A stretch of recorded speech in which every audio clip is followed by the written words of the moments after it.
அனைவருக்கும் வணக்கம். தமிழ்நாடு அரசு ஊழியர்கள் மற்றும் ஆசிரியர்களுக்கு ஒரு முக்கியமான செய்தி. அதாவது தமிழ்நாட்டில் உள்ள அரசு ஊழியர்களுக்கு பழைய ஓய்வூதிய திட்டம் அமல்படுத்துவது குறித்து சபாநாயகர் ஒரு முக்கியமான அறிவிப்பு வெளியிட்டிருக்காரு.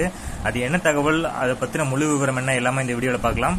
ஸ்கிப் பண்ணாம கடைசி வரைக்கும் பாருங்க. நம்ம சேனலை சப்ஸ்கிரைப் பண்ணாதவங்க பண்ணி வச்சுக்கோங்க. நம்ம சேனல்ல சென்ட்ரல் மற்றும் ஸ்டேட் கவர்மெண்ட் சம்பந்தமான ஆல் அப்டேட்ஸ் போட்டுருவோம். அது மட்டும் இல்லாம பென்ஷன் சம்பந்தப்பட்ட முக்கியமான அறிவிப்புகளும் இருக்கும்.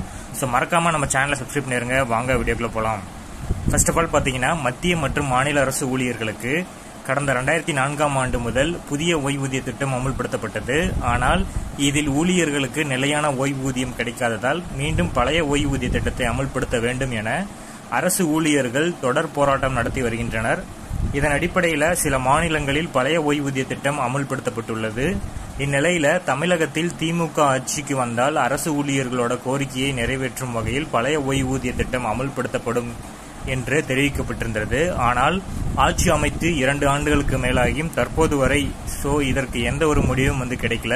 இதனால தமிழக அரசு ஊழியர்கள் மற்றும் ஆசிரியர்கள் தொடர் போராட்டம் நடத்தி வருகின்றனர். இந்நிலையில சபாநாயகர் அப்பாவு அவர்கள் ஒன்றிய அரசு தமிழகத்திற்கு நிதியாக ₹1க்கு 29 காசுகள் மட்டுமே தருகிறார்கள். எனவே நமக்கு தற்போது வரை சரியான நிதி பகிர்வு கிடைக்கவில்லை.